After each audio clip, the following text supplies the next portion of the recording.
Salam sejahtera Bapak, Ibu, serta saudara-saudari semua. Untuk mengawali renungan tentang firman Tuhan ini, mari kita bersatu dalam doa. Tuhan Allah Bapa di sorga yang melebihi segala akal, hati, dan pikiran kami umat manusia, berfirmanlah kepada kami sebab kami bersedia untuk mendengar, dan atas pertolongan Roh Kudus mampukanlah kami agar boleh melaksanakan firman-Mu itu dalam hidup sehari-hari. Di dalam nama Tuhan Yesus kami berdoa. Amin. Sebagai nas renungan firman Tuhan hari ini diambil dari kitab Mazmur 7 ayat 9 yang berbunyi, Tuhan mengadili bangsa-bangsa.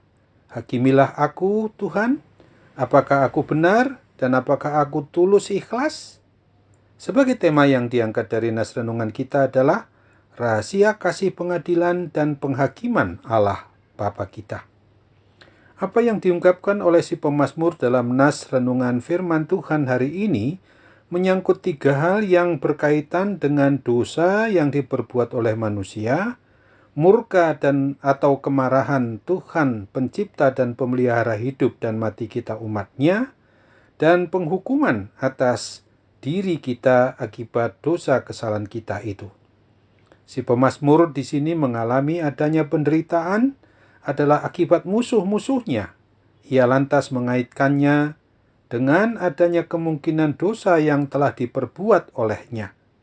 Ia meminta kepada Tuhan Allah Bapa untuk menunjukkan tentang dosa atau kesalahan yang telah diperbuatnya kepadanya. Jika memang ternyata benar, maka ia rela untuk menerima adanya penderitaan atau kesengsaraan, bahkan sampai kepada titik terendah di dalam diri pemazmur sendiri. Akan tetapi pemazmur tidak menemukan tanggapan Tuhan atas permintaannya itu.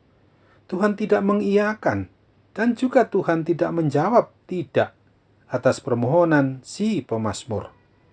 Mengapa Tuhan Allah Bapa kita itu tidak menjawab pertanyaan kita umat manusia ini tentang penyebab dari penderitaan atau kesengsaraan diri kita pribadi atau keluarga kita? Kemungkinan ada saja kasus bahwa Tuhan Allah Bapa kita itu mau menyatakan secara jelas, akan tetapi pada umumnya tidak. Bukankah lebih baik bila Tuhan Allah Bapa mengatakan secara tegas apakah kita secara pribadi kita ini berdosa atau tidak?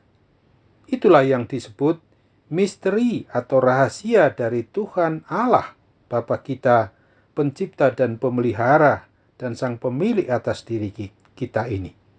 Maka dengan diamnya Tuhan Allah itu sendiri adalah suatu misteri atau rahasia yang tak pernah bisa terungkap secara jelas.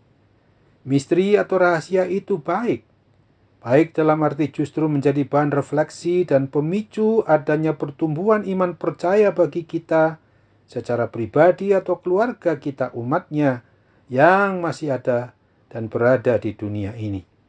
Seandainya Tuhan Allah Bapa kita itu menyatakan bahwa kita berdosa dengan berfirman, "Ya, kamu berdosa," maka apakah kita lantas langsung bertobat? Bisa ya, bisa juga tidak. Bisa jadi kita malah sibuk mencari-cari dosa, apakah itu membela diri dan berdebat dengan Tuhan Allah Bapa kita itu.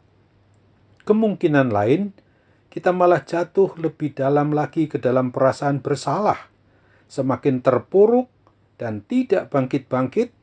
Dan sebaliknya, kalau Tuhan Allah mau menyatakan tidak, kamu tidak berdosa, lalu apakah kita akan langsung lega? Belum tentu juga. Mari, kita malah masih akan mencecar Allah Bapa kita dengan bertanya, lalu mengapa saya menderita begitu hebat sekarang ini? Bisa terjadi bahwa kita menuduh Tuhan Allah Bapa kita itu berbuat secara keji kepada kita. Bisa saja juga Tuhan Allah mengatakan itu untuk menguji iman percayamu. Tidaklah mudah kita dapat menerima ujian iman yang berat, misalnya kehilangan anak, kehilangan orang tua, kehilangan saudara kandung, kehilangan suami, kehilangan istri, kehilangan saudara-saudara lainnya yang kita kasih dan sayangi. Bisa-bisa kita malah membenci dan meninggalkan Tuhan Allah, Bapa sang pemilik diri kita umatnya ini. Dengan diamnya Tuhan Allah Bapa kita itu adalah ruang bagi kita untuk refleksi. Tuhan Allah ingin memberi kepada kita ruang untuk menemukan jawaban sendiri tanpa Dia menyatakannya. Kitalah yang menjawab sendiri dan bertanggung jawab sendiri kepada Dia Tuhan Allah yang hidup, yang maha kuasa, maha melihat, maha mengetahui tentang segala keberadaan kita, jasmani rohani kita. Atau malah kita tidak menemukan jawaban sama sekali. Tujuan akhirnya bukan untuk ada yang menang dan ada yang kalah, Allah atau pribadi kita, tetapi agar kita semakin teguh di dalam beriman percaya kepadanya.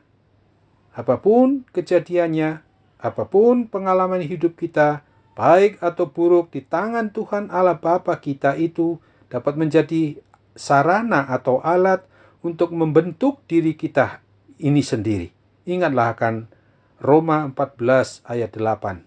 Sebab jika kita hidup untuk Tuhan, dan jika kita mati untuk Tuhan. Jadi baik hidup atau mati, kita adalah milik Tuhan.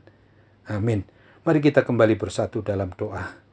Terima kasih Tuhan Yesus untuk firman-Mu yang boleh mengingatkan kami hari ini bahwa rahasia dari pengadilan dan penghakiman Allah Bapa di dalam Tuhan Yesus dan dalam Roh Kudus yang penuh misteri, penuh rahasia itu memang tidak dapat kami pahami sepenuhnya, tapi inti pokoknya adalah Tuhan Maha mengasihi kami, Tuhan Maha menyayangi kami. Tolong kami untuk tetap dekat dengan-Mu. Kami percaya bahwa Tuhan juga akan berikan mujizat kesembuhan ketika saat ini kami masih mengalami pergumulan berat akibat sakit penyakit juga melanda diri kami. Hanya dalam nama Tuhan Yesus kami percaya Tuhan mengabulkan sesuai dengan kehendak-Mu. Kepadamu lah kami berdoa dan bersyukur dengan sepenuh hati. Amin.